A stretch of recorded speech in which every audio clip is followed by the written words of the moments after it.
तुम्हारे प्रातः का 28 दिसंबर 92 का प्रातः क्लास।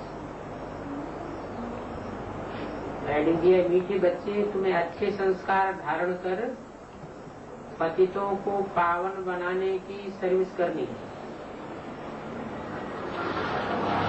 अंधों की लाठी बनना है। इस बात के अंधे होते हैं, अज्ञान के अंधे कहे जाते हैं। जिनके पास अज्ञान रिकॉर्ड चला है गीत,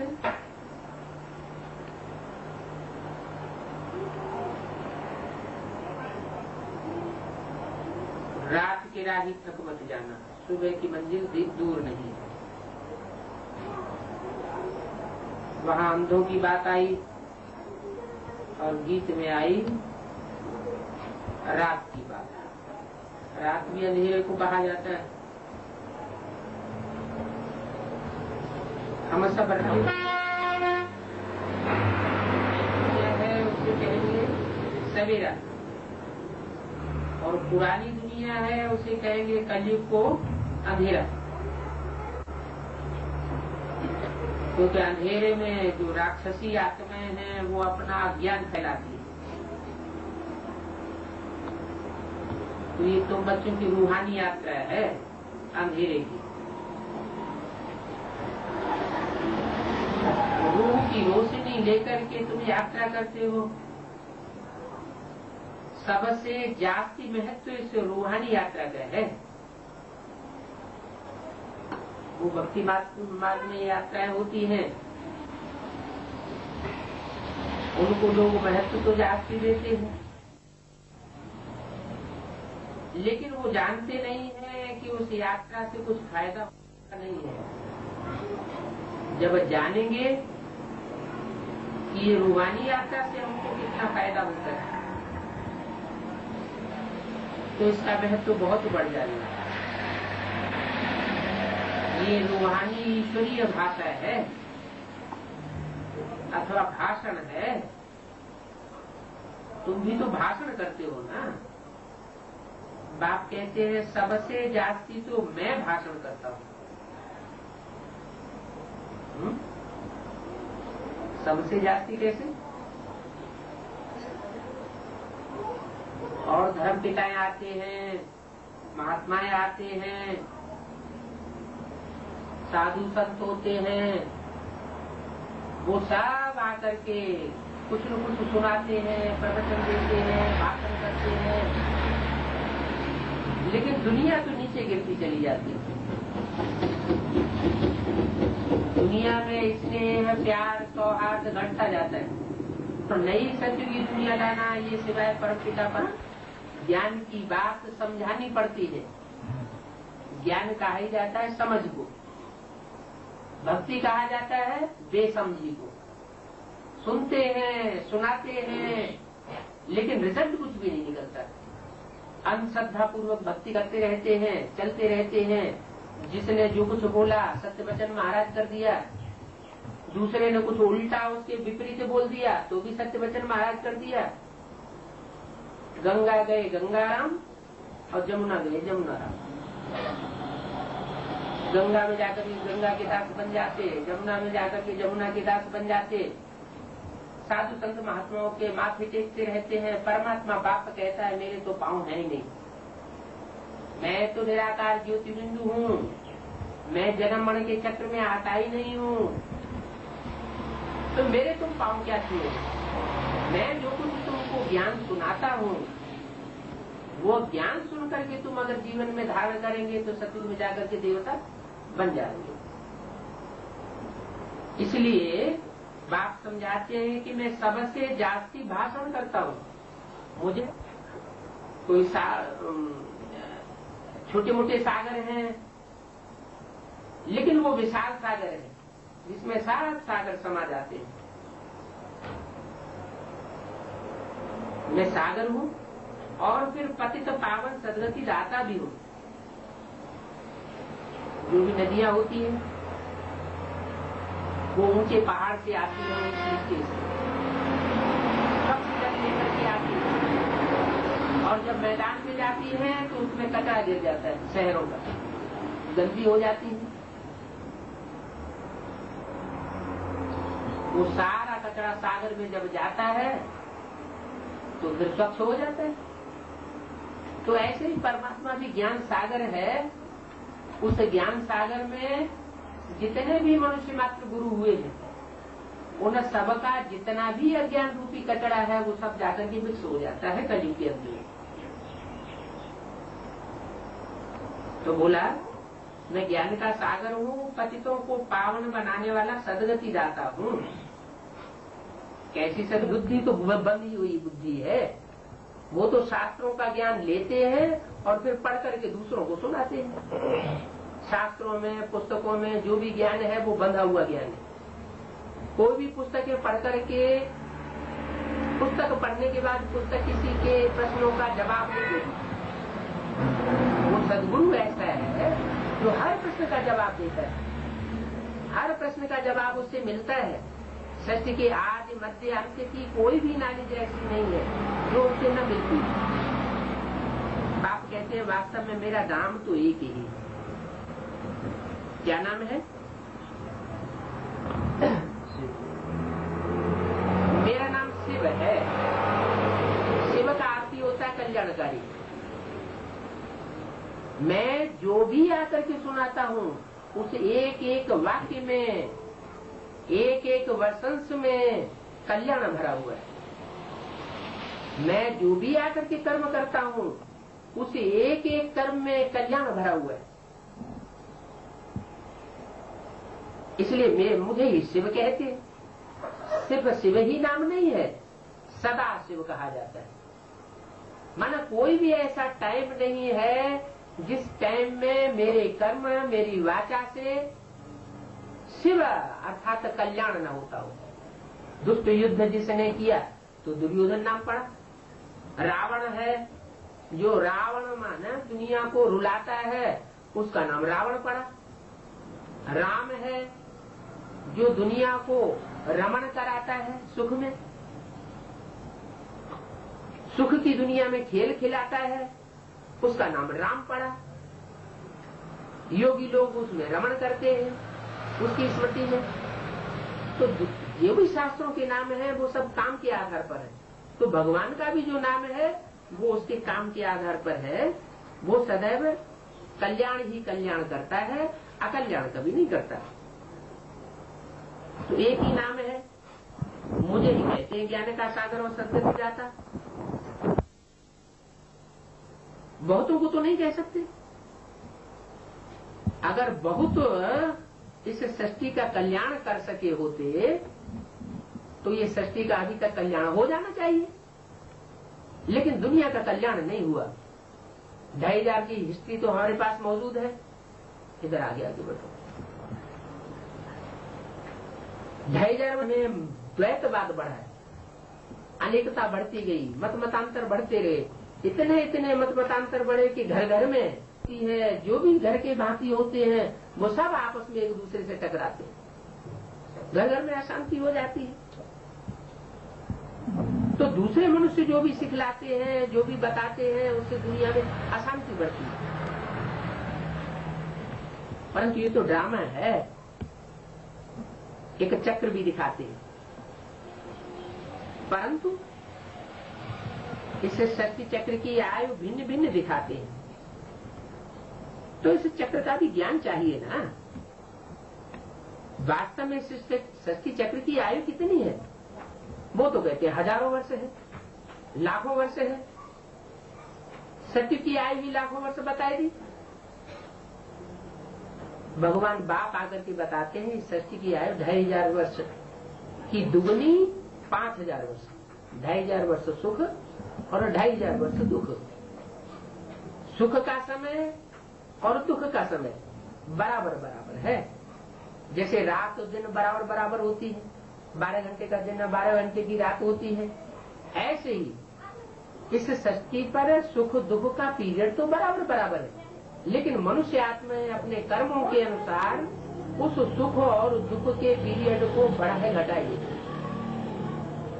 परमात्मा बाप जब आते हैं, उनकी सुनाई हुई वाणी को जो सुनकर के जीवन में धारण करते हैं, दूसरों को धारण कराते हैं, तो ऐसी आत्माएं ज्यादा सुख की भागी बन जाती है। भगवान तो आते ही हैं गीता ज्ञान सुनाने, गीता ज्ञान से नर से नारायण बनाने, नारी को लक्ष्मी बनाने। तो जो नर से नारायण, नारी से लक्ष्मी बनने का पुरुषार्थ करते हैं, वो ज्ञान सुन करके वो लंबे समय के सुख के भागीदार बन जाते हैं, अनेक जन्मों के लिए राजाई प्राप्त कर लेते हैं। तो ये चक्र है 4 युगों का। सतयुग, त्रेता, सतयुग में नारायण कराते, त्रेता में राम कराते। ये नारायण और राम के राज्य में सुख ही सुख होता है 2 युगों में। इसको कहते हैं ब्रह्मा का दिन। और द्वापर कलयुग में द्वैत पैदा हो जाता है। दूसरे धर्म पिताएं आते हैं, इब्राहिम, बुद्ध, क्राइस्ट। ये इस्लाम धर्म, बौद्ध धर्म, क्रिश्चियन धर्म, अनेक धर्म जब से 2500 वर्ष में पैदा हुए, तब से दुनिया में अंधेरा होना शुरू हो गया। अंधेरा माना अंधियारा, अज्ञान का अंधियारा। सब भटकते हैं, किसी को कोई रास्ता नहीं मिलता। तब अंत में जाकर के परमात्मा शिव को इस सृष्टि पर आना पड़ता है। तब हुआ है कि शंकर द्वारा सृष्टि का विनाश। माना भगवान जब बाप आते हैं तो 3 देवताओं का कर्तव्य शुरू करते हैं। ब्रह्मा के द्वारा नई सृष्टि की स्थापना, वो प्रैक्टिकल देखने में आ रही है। गांव-गांव में, शहर में ब्रह्मा कुमारी विद्यालय खुले हुए हैं। उन ब्रह्मा कुमारी विद्यालयों में वो ब्राह्मणों को, जो ब्रह्मा की औलाद बनते हैं, ब्रह्मा के मुख से सुना हुआ ज्ञान सुन रहे हैं। वो एक तो रावण, कुंभकर्ण, मेघनाथ जैसे ब्राह्मण बनते हैं, शास्त्र दिखाए जाते हैं। ब्रह्मा के हाथों में भी वेद शास्त्र दिखाए जाते हैं, लेकिन कर्म दोनों के अलग अलग हो जाते हैं। कहाँ ब्रह्मा के कर्म सारी सृष्टि को सुख देने का, और कहाँ रावण के कर्म सारी सृष्टि को दुख देने का कर्म। तो कर्म के आधार पर, उस ज्ञान की धारणा के आधार पर दोनों के रास्ते अलग अलग हो जाते हैं। तो ब्रह्मा के द्वारा जो ज्ञान दिया जाता है, उसमें जो रावण संप्रदायी ब्राह्मण होते हैं, वो कहते कुछ हैं, करते कुछ हैं। उनकी संख्या भी बहुत ज्यादा हो जाती है। तो ऐसे रावण संप्रदाय के ब्राह्मणों को फिर तहस नहस करने के लिए, उनको नष्ट करके और श्रेष्ठ ब्राह्मणों की दुनिया स्थापन करने के लिए फिर परमात्मा को शंकर का रूप धारण करना पड़ता है। ज्ञान के बड़े बड़े बॉम्ब निकालता है।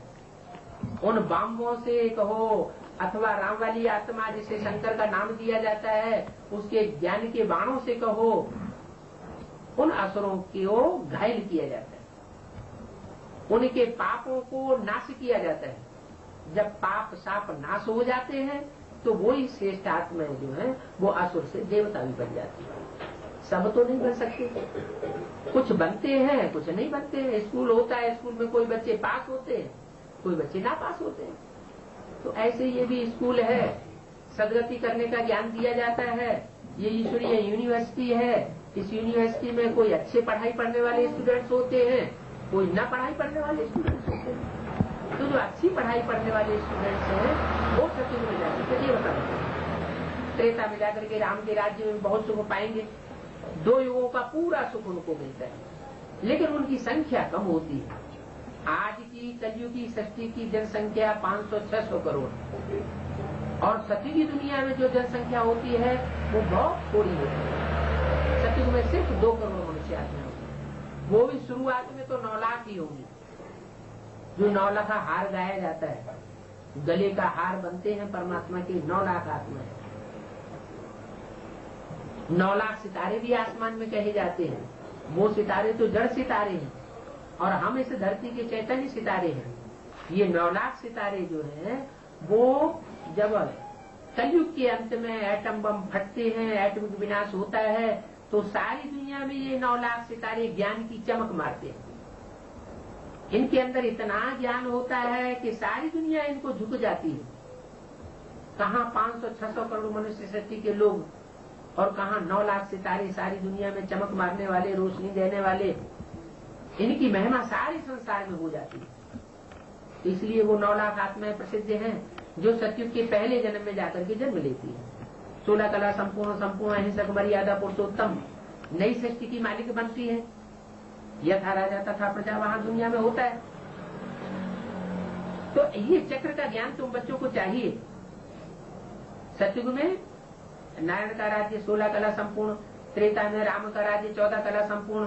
वहाँ सुखी सुख होता है 2 युगों में, दुख की कोई बात ही नहीं होती, नाम निशान नहीं होता अशांति का, दुख का। फिर द्वापर जब से शुरू होता है, दूसरे द्वैत फैलाने वाले धर्म पिताएं आते हैं, वो अलग अलग धर्म फैलाते हैं, दुनिया में तो मतांतर बढ़ जाता है, दुख अशांति की बढ़ोतरी होती जाती है। कलयुग के अंत में वो धर्म भी आपस में लड़ झगड़ करके टूट करके अनेक मतांतर पैदा कर देते हैं, बहुत अशांति बढ़ जाती है। तब अंत में परमात्मा सृष्टि पर आता है और फिर नई सृष्टि दुनिया की स्थापना करता है। ये चक्र का ज्ञान है जो 5000 वर्ष की सृष्टि का ज्ञान, ये हर बच्चे की बुद्धि में होना चाहिए। हर युग की आयु 1250 वर्ष, सतयुग, त्रेता, द्वापर, कलयुग, 4 युगों को मिला करके 5000 वर्ष की ये सृष्टि का चक्र है। ये चक्र घूमता रहता है। इसकी यादगार में हमारे यहाँ एक चिन्ह बनाया जाता है, उसे कहते हैं स्वास्तिक। स्वास्तिक का निशान, वो 4 निशान ऐसे होते हैं इस तरह के। तो वो जो 4 भुजाएं दिखाई जाती हैं स्वास्तिक की, इसे सखिया भी कहते हैं। कोई दुकान बनाएंगे, मकान बनाएंगे या कोई भी पूजन करेंगे, घड़े के ऊपर अथवा पटली के ऊपर वो स्वास्तिक का निशान बनाया जाता है। तो स्वास्तिक का निशान बनाने का मतलब ये है कि परमात्मा जब इस सृष्टि पर आता है तो हमारी बुद्धि रूपी धरणी में ये 4 युगों का ज्ञान बैठा देता है। जैसे स्वास्तिक के निशान के 4 भुजाएं होती हैं, 4 भुजाएं 4 युगों की सूचक है। वो चक्र 4 युगों का घूमता रहता है, अनवरत घूमता है, कभी बंद नहीं होता। सतयुग के बाद त्रेता, त्रेता के बाद द्वापर, द्वापर के बाद कलयुग, कलयुग के बाद फिर सतयुग। लेकिन कलयुग और द्वापर के बीच, वो कलयुग और सतयुग के बीच में परमात्मा शिव आते हैं और वो परिवर्तन करते हैं। माने नीची दुनिया को, पाप की दुनिया को बदल करके नई सत्य की दुनिया बनाना, ये सिर्फ परमपिता परमात्मा शिव का काम है। कोई मनुष्य मात्र का ये काम नहीं है। उस परमात्मा को जब तक पहचाना नहीं है तब तक वो ज्ञान भी नहीं मिल सकता, क्योंकि परमात्मा के द्वारा ही ज्ञान मिल सकता है, मनुष्यों के द्वारा ज्ञान नहीं मिल सकता। परमात्मा स्वयं आकर के एक एक आत्मा को जगाता है। तो वो ईश्वरीय ज्ञान, वो परमात्मा ज्ञान जो दिया जाता है उसे सृष्टि चक्र का ज्ञान कहा जाता है। सृष्टि के आदि मध्य अंत का ज्ञान ये हर एक बच्चे की बुद्धि में जब तक नहीं बैठता है तब तक उसकी सदगति नहीं हो सकती।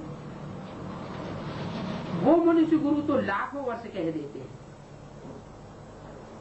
इससे तो कोई बात का विचार ही नहीं हो सकता। लाखों वर्ष कहने से उसका हिसाब नहीं निकाला जा सकता। बाप कहते हैं, मुझे कहते हैं सर्व का सदगति दाता। मैं 2-4 की सदगति नहीं करता हूं। इस सृष्टि पर जो भी मनुष्य मात्र है सबकी सदगति करके जाता हूं। सबकी बुद्धि सुधर जाती है। जब बुद्धि सुधरती है तो अच्छे कर्म करते हैं, अच्छे कर्म करने से अच्छा चोला मिलता है, अच्छा शरीर मिलता है। तो सतयुग में सबके शरीर निरोगी रंचन काया होंगे। वहां किसी को कोई रोग शोक नहीं होगा, कोई हॉस्पिटल नहीं होगा, कोई दवाएं नहीं होंगी, कोई डॉक्टर नहीं होगा, वैद्य नहीं होगा, हकीम नहीं होगा। ऐसी नई दुनिया लाने के लिए परमात्मा शिव को आना पड़ता है। तो मुझे सर्व का सदगति दाता कहा जाता है, लिबरेटर कहा जाता है। लिबरेट कर देता हूं, माना स्वतंत्रता दिलाई देता हूं दुख दर्दों से। ज्ञानी आत्मा जो आई है वो पहले नहीं थी।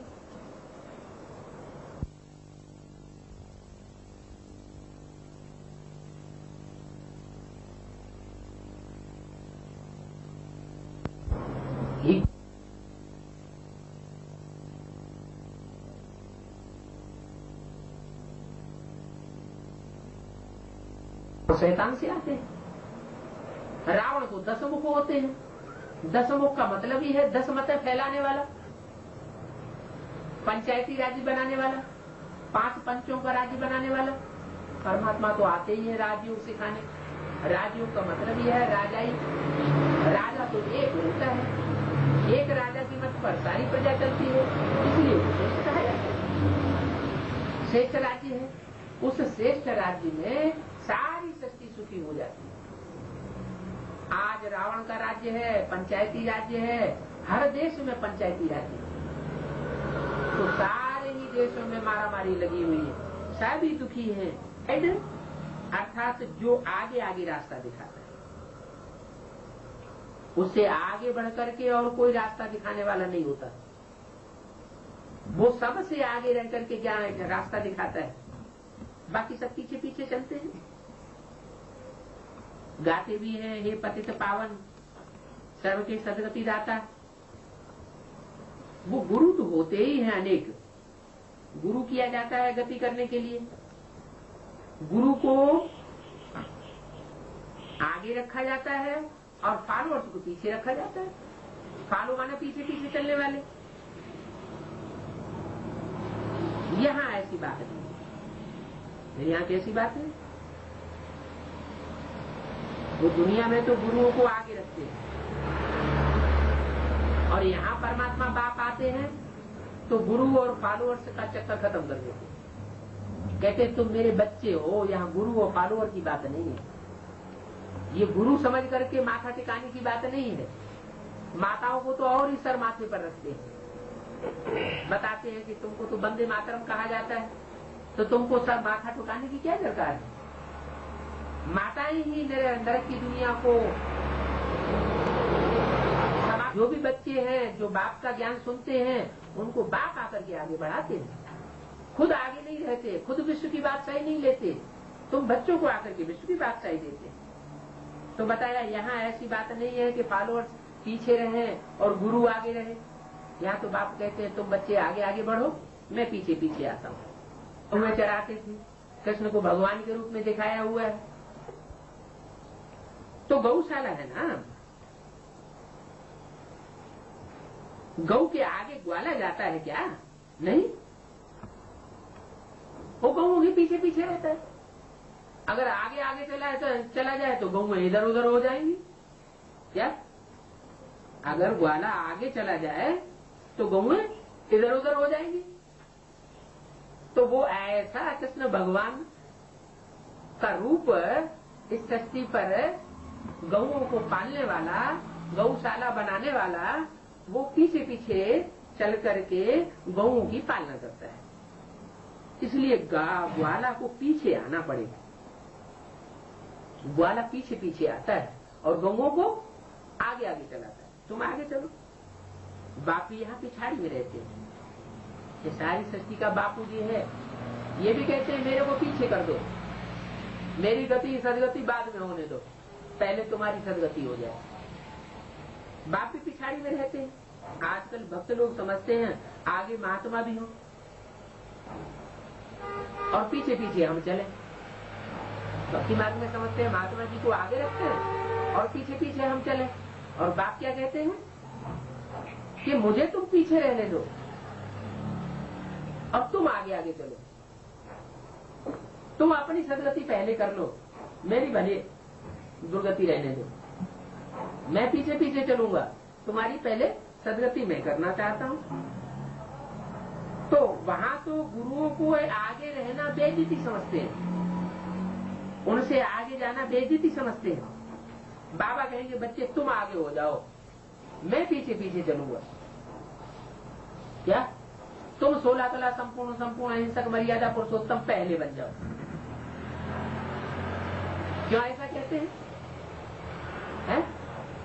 तुम पहले बन जाओ देवता, देवी देवता पहले तुम बनो, नर से नारायण नारी से लक्ष्मी तुम बनो, मैं पीछे पीछे आता हूँ। ऐसा क्यों? बच्चों अपार इसमें। हाँ, क्योंकि बच्चों की स्पीड जो है बाप जानते हैं कि बच्चों की स्पीड तो अभी प्रैक्टिस वाली है। प्रैक्टिस 63 जनों तो नीचे उतरने की है, अभी वो प्रैक्टिस जल्दी पड़ी नहीं है। तो बाप तो समझते हैं मैं तो चला ही जाऊंगा, है वो प्रैक्टिस ज्यादा तीखी होने के कारण उनको तो जाने में देर नहीं लगेगी, इसलिए बच्चों को आगे बढ़ाते हैं। तो उस दुनिया में तो गुरु से आगे जाना बेइज्जती समझते हैं। बाबा कहेंगे बच्चे तुम आगे चलो, बाप को तो पिछाड़ी में सारी नजर रखनी है।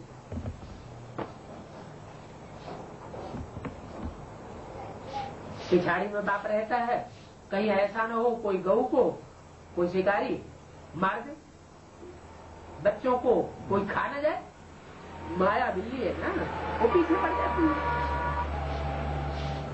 तो बाप कहते हैं बच्चे तुम आगे चलो।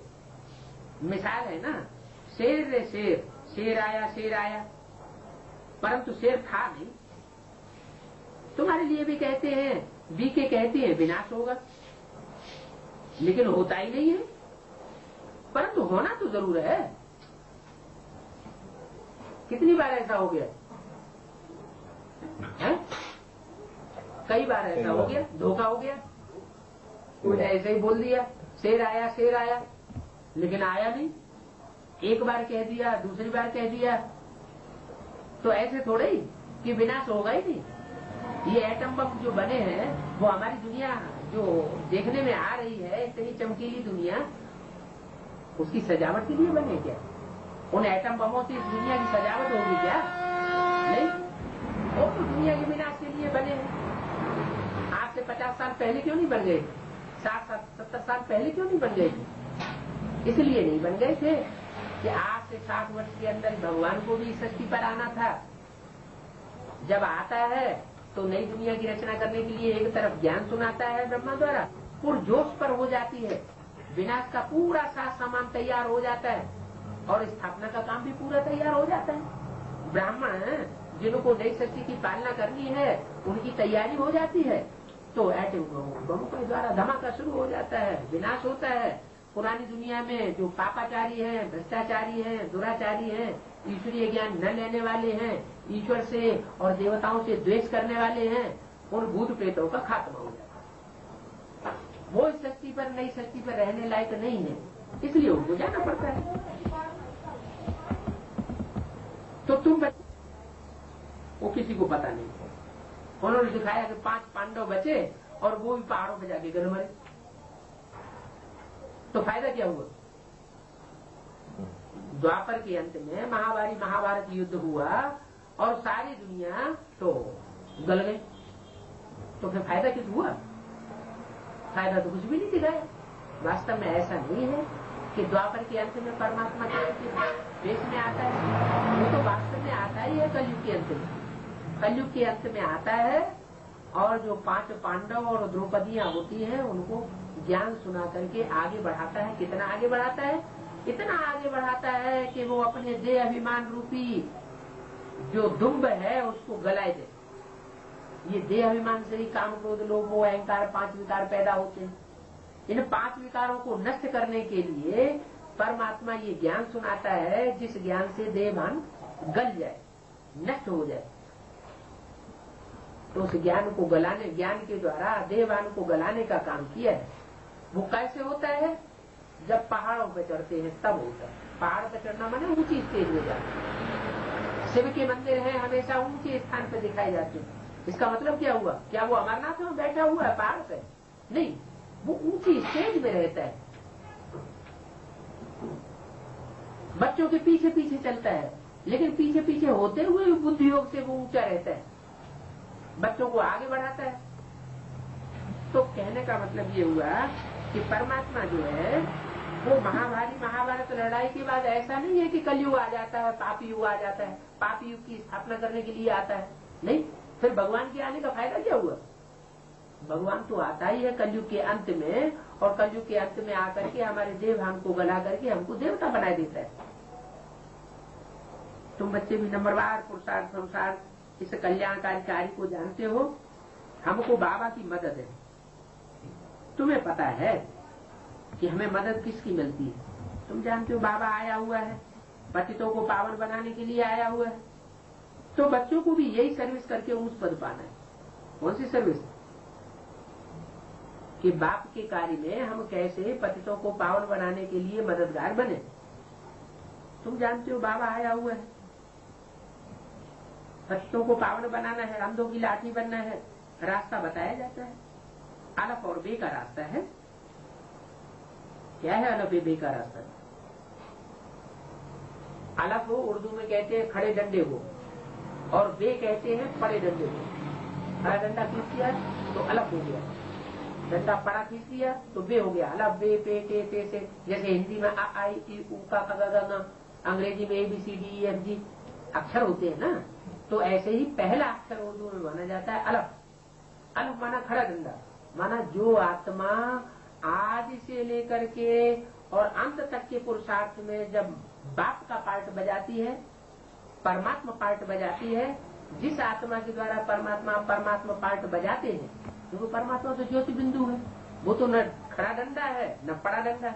खड़ा डंडा है इस सृष्टि की पहली आत्मा, जिसे कहा जाता है राम, जिसे सृष्टि में दूसरे धर्म वाले कहते हैं आदम, सृष्टि का आदि पुरुष। हिंदुओं में उसको कहते हैं आदिदेव शंकर। तो वो सृष्टि के आदि पुरुष में वो निराकार ज्योति बिंदु प्रवेश करता है। वो जब परमात्मा पार्ट के रूप में संसार में प्रत्यक्ष होता है ब्राह्मणों की दुनिया के बीच में, तो वो खड़े डंडे के रूप में दिखाया गया, इसलिए उनको कहते हैं अलग। अलग माना आज से लेकर के अंत तक खड़ा रहने वाला। जितने भी सितारे हैं वो सब चलायमान है, 9 लाख सितारे। एक सितारा ऐसा है जो अपनी जगह पे खड़ा रहता है। कौन सा सितारा है? ध्रुव तारा। ध्रुव तारा अपनी जगह पे अटल रहता है, अखंड रहता है। इसलिए वही परमात्मा शिव का साकार स्वरूप है, जिसे शंकर कहा जाता है। वो है अलग। और वे परागंडा कौन सा है? वो अलग जिसका आधार लेता है नई सृष्टि बनाने के लिए, नई सृष्टि की दुनिया बनाने के लिए जिसका आधार लेता है, वो है ब्रह्म। मां के बगैर तो सृष्टि रची नहीं जाती। ब्रह्मा का अर्थ है ब्रह्मा ने बड़ी और मां माने मां, बड़ी मां। तो इस सृष्टि की बड़े से बड़ी मां है ब्रह्मा। ब्रह्मा के द्वारा ब्राह्मण बच्चों को जन्म मिलता है, नई सृष्टि स्थापन होती है। ब्रह्मा के द्वारा ब्राह्मण बच्चों को ज्ञान का दूध मिलता है, पालना होती है। ऐसे ब्राह्मण बच्चे, उनमें जो श्रेष्ठ है गुरु वशिष्ठ और विश्वामित्र जैसे ब्राह्मण बनते, उनको फिर संवर्धन मिलता है शंकर के द्वारा। और आतताई ब्राह्मणों का विनाश हो जाता है, रावण कुंभकर्ण मेघनाथ जैसे ब्राह्मणों का। ये कोई लोहे के बाण मार करके उनको घायल करने की बात नहीं है। दुनिया के बड़े बड़े महात्माएं होते हैं, वो भी तो ये नहीं सिखाते कि मारामारी करो आपस में। तो भगवान आकर के मारामारी कैसे करना सिखाएगा या मारामारी करेगा आकर के? नहीं, वो तो ज्ञान की बातें आकर के सुनाता है, ज्ञान के बाण मारता है। जिन ज्ञान के बाणों से वो आसुरी आत्माएं छलनी होती हैं, उनका हिया जलता है, उनको घाव लगता है, और वो अपने पाप कर्मों को या तो छोड़ने के लिए विवश हो जाती है, असुर से देवता बन जाती हैं, या तो फिर इस दुनिया से ही उनको रुखसत लेनी पड़े, वो दुनिया से चली जाती है। सतयुगी और जो त्रेतायुगी दुनिया है उसमें वो आने लायक नहीं है, इसलिए दुनिया की आबादी कम हो जाती है। तो यही शरीर को बच्चों को करनी है, अलग वे का ज्ञान देना। अलग कौन है और वे कौन है? ये 2 आत्माएं हैं, अलग और वे, राम और कृष्ण। कृष्ण की सोल कलयुग के अंत में ब्रह्मा के रूप में कार्य करती है, और राम की सोल शंकर के रूप में कार्य करती है। राम और कृष्ण ये धन और ऋण आत्माएं हैं, जैसे निगेटिव पॉजिटिव तार होता है बिजली का, दोनों मिलते हैं तो बिजली का काम, जो यंत्र है वो काम करना शुरू कर देता है। तो ऐसे ही सृष्टि का परिवर्तन भी तब होता है जब राम कृष्ण की आत्माओं के संस्कार मिलकर के एक हो जाते हैं। दोनों आत्माएं अपनी सहयोगी शक्तियों के द्वारा इस सृष्टि पर पालना का कार्य हो जाती है। अगर इन 2 को समझ लिया तो किसको? राम को और कृष्ण को, ब्रह्मा को और शंकर के राज्य को अगर समझ लिया तो दोनों के मेल से फिर विष्णु तैयार हो जाता है। विष्णु कोई 4 भुजाओं का आदमी तो होता नहीं। 4 भुजाओं का आदमी कोई हुआ होता तो आज भी इस सृष्टि में वो आदमी मिलता। 4 भुजाओं का व्यक्ति होता नहीं, वो तो एक रूपक है। समझाने के लिए 4 भुजा माना 4 आत्माएं मददगार बनती हैं परमात्मा के कार्य में। 2 आत्माएं हैं रामकृष्ण और 2 उनकी सहयोगी शक्तियां। राम की सहयोगी शक्ति सीता है और कृष्ण की सहयोगी शक्ति राधा। ये 4 आत्माएं मिलकर के चारों का स्वभाव संस्कार का कॉम्बिनेशन हो जाता है। जब परमात्मा बाप आते हैं, ज्ञान सुनाते हैं, तब उससे पहले कलयुग में सबके संस्कार टकराते हैं। कोई भी स्त्री पुरुष नहीं है इस सृष्टि पर जिसके संस्कार टकराते न हो, सब दुखी हो रहे हैं। तो अंत में जब ऐसी सृष्टि की हालत हो जाती है तब परमात्मा बाप आकर के हम बच्चों को विष्णु चतुर्भुज का रूप बनाते हैं, कहते हैं तुम वैष्णव कुल के हो, तुम आपस में लड़ो झगड़ो नहीं, तुम आपस में प्यार से रहो, ऐसी नई सृष्टि बनाने के लिए मैं आया हुआ हूं। तो तुम बच्चों को यही सर्विस करके ऊंच पद पाना है। पढ़ाई बड़ी सहज है। जो राम वाली आत्मा है उस राम वाली आत्मा को पहचानना, बुद्धि में वो ज्ञान सूत्र को धारण करना। तीसरा वो रूप जो दोनों में न्यूट्रल है, ब्रह्मा जैसा प्यार भरा भी है, जैसा स्ट्रिक्ट भी है। जहाँ प्यार की जरूरत है वहाँ प्यार करता है, जहाँ स्ट्रिक्टनेस की जरूरत है वहाँ स्ट्रिक्ट हो जाता है, कठोर हो जाता है। तो वो दोनों का कॉम्बिनेशन विष्णु का दोनों होता है। नई सृष्टि की स्थापना का कार्य शुरू हो जाता है। नई सृष्टि उस विष्णु का पालना का राज्य चलता है। तो ये तीन हैं जिनको हमें पहचानना है। इस सृष्टि पर वो तीन श्रेणी रूपी वृक्ष, वो वस्त्र, कपड़े, वो कौन से हैं जिनके द्वारा इस सृष्टि का कल्याण होना है। उनको आज भी हमारे भारतवर्ष में झंडे के रूप में तीन कपड़े दिखाए जाते हैं। ऊपर लाल कपड़ा दिखाते हैं, बीच में सफेद कपड़ा दिखाते हैं और नीचे हरा कपड़ा दिखाते हैं। वो हरा कपड़ा ब्रह्मा का, ब्रह्मा की यादगार, ब्रह्मा की बुद्धि में हमेशा रहता था। हरी हरी दुनिया आए, नई सती की दुनिया आए, राज्य आए। जैसे गांधी जी का विचार राम राज्य, वो कपड़ा सबसे नीचे दिखाया जाता है। मात्र से नहीं होगा कि राम राज्य, सुनाने मात्र से नहीं होगा राम राज्य। वो राम राज्य तब ही आ सकता है जबकि वो प्रैक्टिकल जीवन में धारणा हो जाए। दूसरी बात, दूसरा कपड़ा है लाल कपड़ा, वो है क्रांति का सूचक। क्रांति का मतलब ये है क्रांति, क्या अंत कर दे। अंत कब होता है? अति हो जाती है तो अंत हो जाता है। तो हम ब्राह्मण बच्चे या दुनिया का कोई भी मनुष्य मात्र इस सृष्टि पर पापों का अंत नहीं कर सकता। क्यों? क्योंकि कितने भी बड़े बड़े पापाचारी होंगे, भ्रष्टाचारी होंगे, वो लिमिट में ही पाप करेंगे, लिमिट में ही भ्रष्टाचार करेंगे। अनलिमिटेड कोई नहीं कर सकता।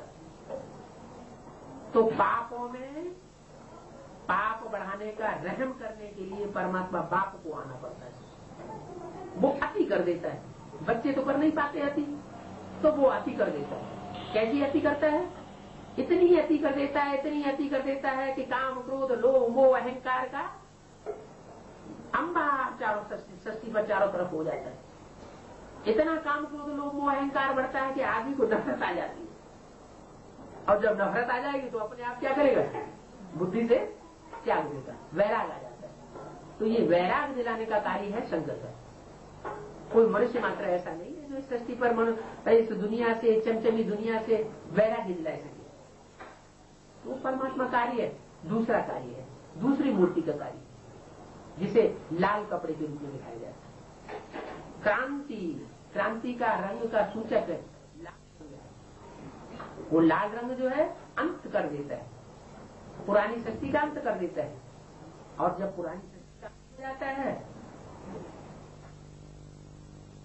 सात्विक रंग है सफेद, वो सफेद कपड़ा दिखाया जाता है बीच में, वो न्यूट्रल है, उसमें बैलेंस आ जाता है।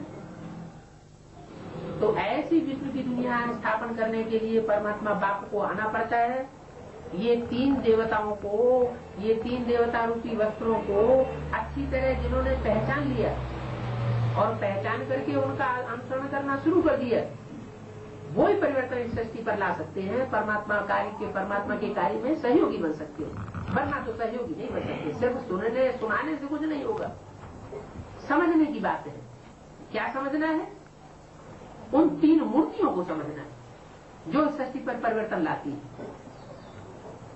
उन तीन मूर्तियों में भी परिवर्तन लाने वाला ज्योति बिंदु शिव है। लेकिन ज्योति बिंदु शिव को पहचानेंगे कैसे? बिंदु तो हम आत्माएं भी हैं। हर मनुष्य आत्मा ज्योति बिंदु है, कीड़े मकोड़े भी ज्योति बिंदु है। पता कैसे चलेगा कौन सा ज्योति बिंदु?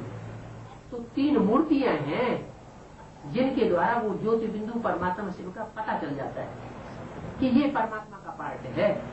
ये ब्रह्मा के ब्रह्मा कहो, बड़ी अम्मा कहो या जगदम्बा कहो, जगत की अम्बा ब्रह्मा के रूप में दाढ़ी मूर्ति दिखाई जाती है, उनकी पूजा नहीं होती।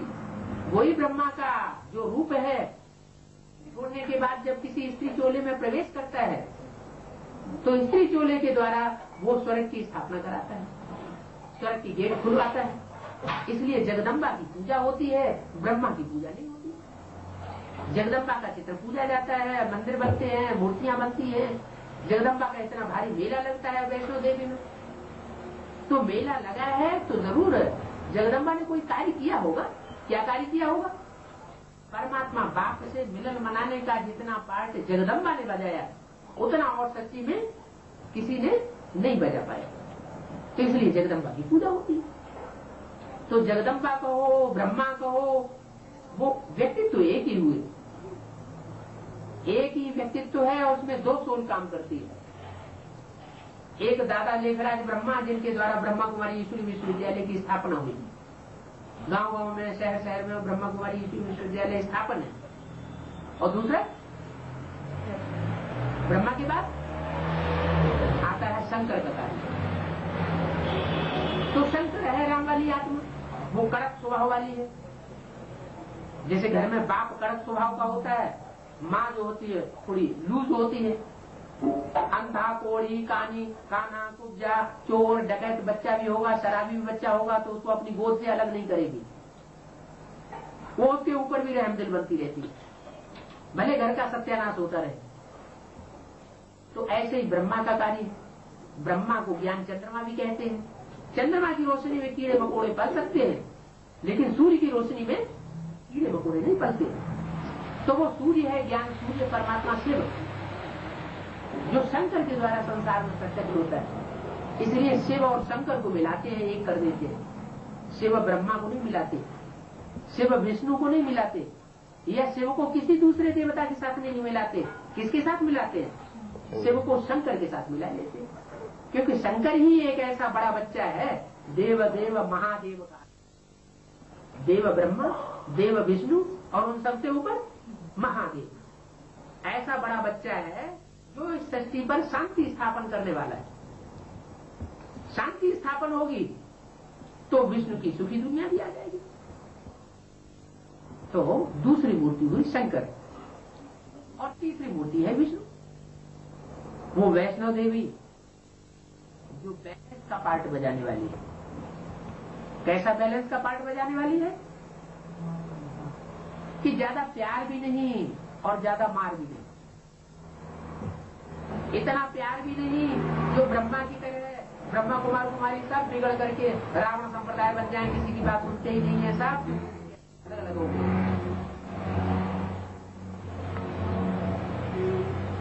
अगर किसी की बात नहीं सुनेंगे तो पता कैसे चलेगा क्या सत्य है और क्या झूठ है? मंदिर में, मस्जिद में, गिरजाघर में, गुरुद्वारे में, कहीं भी चले जाओ, किसी मंदिर, मस्जिद, गिरजाघर, गुरुद्वारे में किसी को धक्का दिया जाता है तो लेकिन ब्रह्मा कुमारी ईश्वरी विश्वविद्यालय में ये बात देखने को मिलती है कि अगर कोई शंकर पार्टी में चला गया, शंकर का ज्ञान सुन लिया तो उसको भगाओ यहां से, उसकी बात नहीं सुननी है, उसे बात नहीं करनी है, उसे दृष्टि भी नहीं लेनी, नष्ट हो जाओगे। अरे उन आत्माओं का परिवर्तन कैसे होगा? अगर आपस में प्रेम, स्नेह, सौहार्द बढ़ेगा नहीं तो नई दुनिया स्थापन कैसे होगी? तो परमात्मा बाप सृष्टि पर आकर के ब्रह्मा, विष्णु और शंकर, ये 3 देवताओं को स्थापन करके और 3 देवताओं के द्वारा 3 ग्रुप्स तैयार होते हैं। अभी 2 ग्रुप्स क्लियर है, ब्रह्मा के द्वारा ब्रह्मा कुमारी ईश्वरी विश्वविद्यालय और शंकर के द्वारा वो शंकर पार्टी जो कही जाती है, जिसे भक्ति संप्रदाय कहा जाता है, वो देखने में आ रही है। तीसरा ग्रुप है विष्णुकुल, वैष्णव, वो विष्णु कुल दोनों में सामंजस्य स्थापन करने वाला है। वो निकलता है तो नया सतयुगी संगठन स्थापन हो जाता है। इसलिए बताया कि त्रिमूर्ति तो नंबर 1 चित्र है। त्रिमूर्ति शिव का चित्र, ऊपर जाके देखना, यहां तो नहीं रखा है। ऊपर शिवलिंग बना हुआ है, नीचे 3 देवताएं रखे हुए हैं, ब्रह्मा, विष्णु, शंकर। ये त्रिमूर्ति का चित्र नंबर 1 चित्र है किसी को समझाने के लिए। ये चित्र जड़ चित्र के आधार पर ही बुद्धि में किसी को नहीं बैठाना है, यहां तक समझाना है, यहां तक गहराई बुद्धि में बैठा देना है, समझा करके कि सृष्टि पर चैतन्य रूप में वो 3 मूर्तियां कौन है अभी,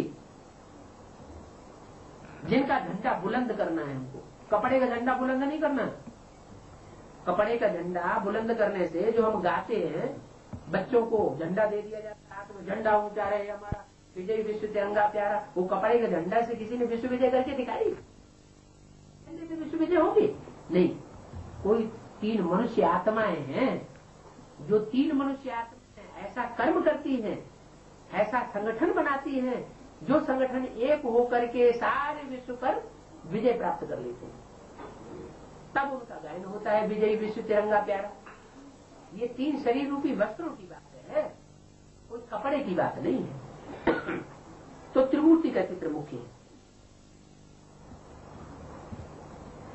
और वो भी शिव के साथ है। 3 मूर्तियों में से अगर शिव को निकाल दिया तो उन 3 मूर्तियों की कोई महत्व नहीं रहता है। त्रिमूर्ति मशहूर है,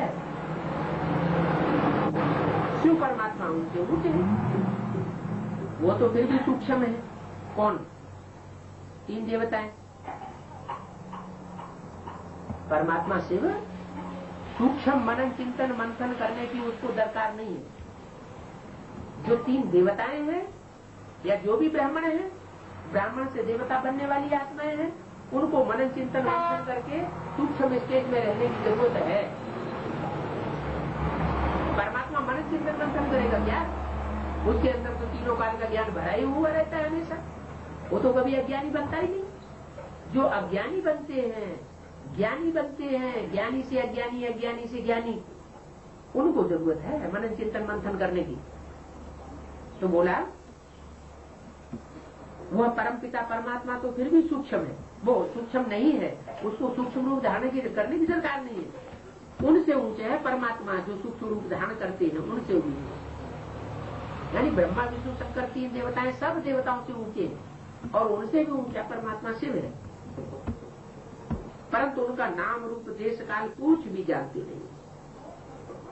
वो परमात्मा शिव का नाम क्या है, रूप क्या है, उनका देश कौन सा है, उन्होंने कौन से काल में आकर के इस सृष्टि का परिवर्तन किया, दुनिया में कोई कुछ नहीं जानती। तो दुनिया तो नहीं जानती है, तुम बच्चों ने जाना है तो उसका परिचय दूसरों को दो। उसका असली नाम क्या है, वो किस नाम से इस संसार में है। अगर नाम है तो उसका एड्रेस भी होगा, पता भी होगा। तो वो नाम, रूप, पता, हुलिया, उसका काल, उसका परिवर्तन करने का, कार्य करने का काल, वो सब इस सारी सृष्टि को बताना है। तुम बच्चे भी पहले नहीं जानते थे, दिन प्रतिदिन सब कुछ समझाया जा रहा है। दिन प्रतिदिन ये ज्ञान रतन तीखे होते जाते हैं। वो तो हीरा घिसते हैं, जैसे जैसे हीरा घिसा जाता है तो उसकी कीमत बढ़ती है। ये है ज्ञान रतन, तुम्हारे हीरे जवाहरात हैं। इन ज्ञान रत्नों को, हवा हीरे जवाहरातों को जितना तुम घिसेंगे, मनन चिंतन मंथन करेंगे, लेन देन करेंगे, उतनी इनकी कीमत बढ़ेगी। अभी तुम समझ चुके हो कि हम आत्मा है। क्या है हम? तुम्हारी बुद्धि में बैठा है कि हम ज्योति बिंदु स्टार आत्मा है। आसमान के सितारे तो वो तो जड़ है, लेकिन हमें चैतन्य सितारे, ये चैतन्य सितारा, ये महामत तत्व बुद्धि में बैठा हुआ है। ये जब निकल जाता है तो ये आंखें बटन हो जाती है, आंखों की रोशनी चली जाती है। तो वो ज्योति बिंदु सितारा हमें हमेशा याद रहे। कोई से बात करते हैं तो भी हम उसकी भ्रकुटी के मध्य में देख करके सितारे को देखने का प्रैक्टिस करें। ये प्रैक्टिस जब हमारी पक्की हो जाएगी आत्मा को देखने की, तो हम आत्माभिमानी देवता बन जाएंगे। ये आत्माभिमानी देवता बनने के बाद फिर सृष्टि का कार्य परमात्मा का जो कुछ करना था देवांग से आत्माभिमानी बनाने का, वो सब पूरा हो जाता है। करना ही है सिर्फ एक काम, उसी कार्य में हमें बाप का मदद करनी है। क्या करना है? अपने को आत्मा समझना है, दूसरों को आत्मा के रूप में देखना है। बस इतना अगर कर लिया, देवभान के रूप में न दूसरों को देखना न अपन को देह के रूप में समझना, तो समझ लो हम देवता बन गए। अगर 24 घंटे हम अपने को देवता देखने में, दूसरों को आत्मा के रूप में देखने में परिपक्व हो गए, तो देवताई गुण हमारे अंदर स्वतः ही आ जाते हैं। संस्कार आत्मा में भरते हैं, अच्छे और बुरे। अच्छे संस्कार आत्मा में तब भरेंगे जब तुम अपन को आत्मा समझेंगे। देह समझेंगे तो काम क्रोध लोभ मोह अहंकार के संस्कार भरते रहेंगे। कामी क्रोधी लोभी मोही अहंकारी बनते चले जाएंगे। तो अच्छे बुरे संस्कार आत्मा में है। इस समय अच्छे संस्कार बहुत कम है। 63 जन्म की प्रैक्टिस पड़ी हुई है बुरे बुरे संस्कार धारण करने की। बहुत कम है अच्छे संस्कार, और बाकी बुरे गिरने के ही संस्कार हैं जाति। इस समय कोई में भी कुछ अच्छे संस्कार नहीं करेंगे। देवताई भी संस्कार तो किसी में है ही नहीं, सब आसुर हैं। बात करेंगे तो ऐसी बात करेंगे जिससे सामने वाले को दुख हो जाए। दृष्टि जब जाएगी, स्त्री पुरुष के सामने दृष्टि जाएगी तो क्रिमिनल दृष्टि हो जाएगी। वाचा भी बुरी, दृष्टि भी बुरी। कर्मेंद्रियों से कोई कर्म करेंगे तो ऐसा कर्म नहीं कर पाएंगे जिससे दूसरों को सुख हो। कुछ न कुछ ऐसा कर्म कर देंगे जिससे दूसरों को दुख हो जाता है। तो कर्मणा वाचा जो भी हम कर्म करते हैं वो दुख देने और दुख लेने का कर्म करते हैं। खुद भी दुखी होते हैं और दूसरों को भी दुख देते हैं। उसका मूल कारण समझ नहीं पाते कि इसका मूल कारण क्या है। मूल कारण हम ये समझते हैं कि ये दूसरा हमको दुख दे रहा है, दूसरा हमको अशांत कर रहा है, लेकिन नहीं, हमारे अंदर का जो देह अभिमान है वही हमको दुख देता है। तो उस देह अभिमान को मारना है, अपन को आत्मा समझना है, अच्छे संस्कार अपने को धारण करना है। अच्छा हो